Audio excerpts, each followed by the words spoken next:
C-13 dispatch. The whole bridge just fell down. Start is whoever, everybody. The whole bridge just collapsed. Major bridge collapses from ship collisions. The recent Baltimore bridge collapse marks a significant departure from the past decades, as experts note how rare these events are attributed to ship impacts. Engineers find the collapse particularly puzzling, given that such structures typically have safeguards against such events. Ironically, the very feature intended to protect against ship collisions seems to have failed, leading to this tragic structural collapse. Why the Baltimore bridge collapse is different. Despite its relatively modern construction, the Francis Scott Key Bridge may have underestimated the evolving challenges posed by today's maritime traffic. Built in the 1970s, its design likely did not anticipate the immense size and power of contemporary vessels passing beneath it. The ship responsible for the collision, the Dolly, was an immense vessel, measuring 300 meters in length and 48.2 meters in width, heavily laden with cargo, and traveling at an as-yet undetermined speed. In the Chronicles of Bridge Disasters, Baltimore's Francis Scott Key Bridge collapse joins a somber narrative of bridges yielding to the force of ships striking their supports. As documented by the World Association for Waterborne Transport Infrastructure, between 1960 and 2015, 342 lives were lost in accidents involving boats striking bridges, resulting in 35 significant collapses during that period. Below, we recount some of the most devastating incidents that have occurred over the years. 1972, Sydney Lanier Bridge, the African Neptune, an 11,000-ton freighter, collided with a drawbridge spanning the Brunswick River in coastal southeast Georgia, destroying a 450-foot section of the bridge. 10 people died after vehicles waiting on the bridge fell into the river amid ruptured steel and concrete. 1980, Sunshine Skyway Bridge. On a foggy morning in Tampa, a 35,000-ton carrier collided with the Sunshine Skyway Bridge, leading to the collapse of 396 meters of the bridge's main span during rush hour. The tragic incident resulted in the deaths of 35 individuals, as 7 vehicles, including a bus carrying 26 passengers, plunged into the water below. 1993, Judge William Seaver Bridge. A barge navigating a canal in New Orleans collided with a 4-lane bridge after the tugboat towing it halted for engine repairs and failed to restart in time. Just before the afternoon rush hour, the barge struck a 200-foot segment of the bridge. According to an AP report, at least 1 person was killed and 2 others were injured when 2 cars plunged 40 feet. Subsequently, the National Transportation Safety Board determined that the bridge was susceptible to collisions due to insufficient protection of its piers. 1993, Big Bayou Canyon. In dense fog, a barge tow veered off course and entered a side channel of the Mobile River in Alabama, resulting in a collision with a railroad bridge. The bridge collapsed shortly thereafter, leading to the tragic deaths of 47 individuals when a fully loaded Amtrak passenger train attempted to cross the damaged structure. 1998, Eads Bridge. While traversing St. Louis Harbor, a towboat collided with the center span of the Eads Bridge, causing 8 barges to detach. Among these, 3 barges collided with a gambling vessel that was moored there. The incident resulted in minor injuries to 50 individuals. 2001, Queen Isabella Causeway in Port Isabel, Texas. Runaway barges collided with the Queen Isabella Causeway during the early morning darkness after a tugboat lost control of them. As a result, 2 support pilings were knocked out, leading to a section of the bridge collapsing into the water.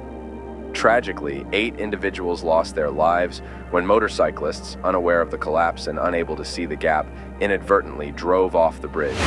2002, I-40 Bridge, a towboat pushing 2 empty barges headed north near Webbers Falls, Oklahoma, deviated from its course and collided with a pier. The collision caused a 503-foot section of the bridge to collapse, plunging into the river and onto the barges below. Subsequently, 8 passenger vehicles and 3 trucks fell into the resulting gap, leading to 14 fatalities and 5 injuries. The Francis Scott Key Bridge in Baltimore collapsed following a cargo ship's power failure and subsequent collision with it. Authorities successfully halted traffic on the bridge just before the incident. However, 8 construction workers who were still on the structure fell into the river below. 12:45 a.m.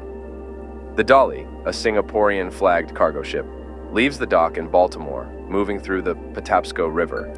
About 1:24 a.m. The NTSB, which records audio from the boat's bridge and radios, said around 1:24 a.m. Numerous oral alarms were recorded on the ship's bridge audio. About 1:25 a.m. The crew on board makes a mayday call, saying a collision might be possible. It would take quite a while, probably the length of 5 or 6 football fields, to bring that ship to a stop. This is a behemoth, James Mercante, the president of the New York Board of Pilot Commissioners, told CBS News. 1:27 a.m. After receiving the mayday call from the Dolly, officials asked police to block traffic on either side of the bridge. 1:28 a.m. The 911 records show concern was raised for a crew working on the bridge. I need one of you guys on the south side, one of you guys on the north side, hold all traffic on the Key Bridge. There's a ship approaching that just lost their steering. So until you get that under control, we gotta stop all traffic. I'm en route to the south side. I'm holding traffic now. I was dragging, but we stopped prior to the bridge, so I'll have all outerly traffic stopped. 10-4, is there a crew working on the bridge right now? K9-1 will when we stop traffic on this site right now. Yeah, if we can stop traffic, just make sure no one's on the bridge right now. I'm not sure where, if there's a crew up there. You might want to notify whoever the foreman is, see if we can get them off the bridge temporarily. 10-4, once the other unit gets here, I'll ride up on the bridge. I have all interloop traffic stopped at this time. Then once you get here, I'll go grab the workers on the Key Bridge and then stop the outer loop.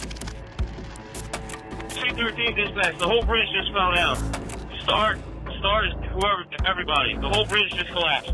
Simple dispatch is direct. Do we know if all traffic was stopped? I can't get to the other side, so the bridge is down. We're going to have to get somebody on the other side, the Anne Arundel County MSP, to get up here and stop traffic coming northbound on the Key Bridge. C-13, I'm holding all traffic northbound. 1:29 a.m. The boat starts to lose speed, and soon it hits a column holding up the bridge. Tuesday morning, after the collapse, a search and rescue effort begins for the 8 construction workers who were on the bridge. They worked for Bronner Builders and were filling potholes on the bridge. 10 a.m. 2 of the construction workers were recovered, one unhurt and the other discharged from the hospital shortly after. 7:30 p.m. Search and rescue operations were suspended, and officials transitioned to recovery efforts, with 6 of the construction workers still missing and presumed dead. Thousands of relief workers with huge crane ships moved towards Baltimore to carry out a massive cleanup, which was deemed highly dangerous and unprecedented by some experts. A 3-step effort will be made to remove the debris. The U.S. government awarded the state of Maryland an initial $60 million in emergency funds on Thursday to clear debris and begin rebuilding the collapsed bridge in Baltimore, an extraordinarily fast disbursement after such a disaster. Realistically, the project could take 5 to 7 years, according to Ben Schaefer, an engineering professor at Johns Hopkins University. Do you think the loss of lives and damage to economic revenue related to such accidents can be avoided with stricter rules and measures from the concerned authorities? Let us know in the comments down below.